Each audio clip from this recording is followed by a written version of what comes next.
Lecture du jour. Bonjour. Ce matin, j'ai lu Romains 1, 2 et 3. Et la lettre que Paul va écrire à la communauté de Rome est vraiment parmi mes préférés. J'aime beaucoup ce que Paul écrit parce que c'est très fin, intelligent, bien argumenté de manière générale. Et voilà, en même temps, c'est pas pour rien que ça se retrouve dans le canon biblique hein, et qu'on s'en sert encore aujourd'hui. Mais particulièrement l'épître aux Romains, j'aime la logique. J'aime la démonstration, comment il amène les choses, comment il argumente les choses, comment il développe vraiment l'idée. C'est assez incroyable. Je t'invite vraiment à relire Romain. Parce que si tu cherches toi-même des arguments, si toi-même cherches à développer ta logique dans l'argumentation quand tu es confronté à des personnes qui veulent te déstabiliser, relis le livre de Romains. C'est incroyable. Et justement, dès le chapitre 1, il dit à plusieurs reprises, mais voilà, pourquoi les hommes font n'importe quoi, pourquoi les hommes font ce qu'ils font aujourd'hui? Parce que ils ont rejeté Dieu, tout simplement. Parce qu'ils se sont détournés de Dieu, parce qu'ils n'ont pas voulu de Dieu. Dieu les a laissés faire. Et Dieu les a livrés, entre guillemets, à leur intelligence qui, du coup, s'est complètement ternie. Et ils ont perdu l'intelligence, leur sagesse est devenue complètement folle. Et tu t'aperçois que, quand tu lis ce premier chapitre, tu as l'impression de... Tu dis, mais c'est les gens d'aujourd'hui. C'est notre société ce qu'il est en train de décrire.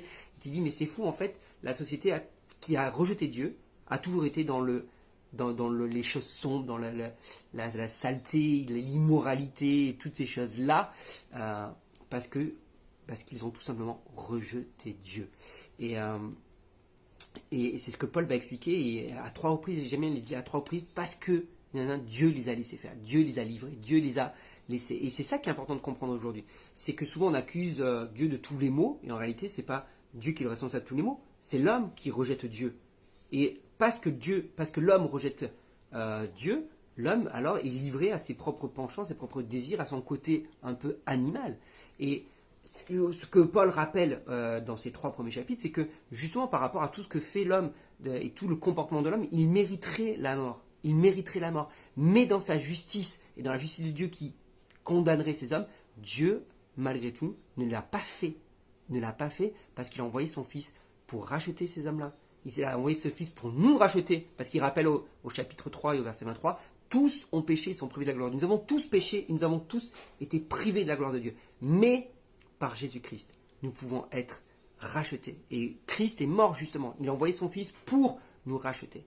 Donc, arrêtons de mettre toutes les fautes du monde sur Dieu. Si Dieu existait, pourquoi il fait nanana? C'est la faute de l'homme qui a rejeté Dieu. Mais Dieu, dans sa justice, ne l'a pas détruit, ne l'a pas éjecté. Dieu a envoyé une solution. Maintenant, il faut accepter la solution. Hein, parce que si tu continues à rejeter la solution, tu continues à avoir le problème. Bonne journée.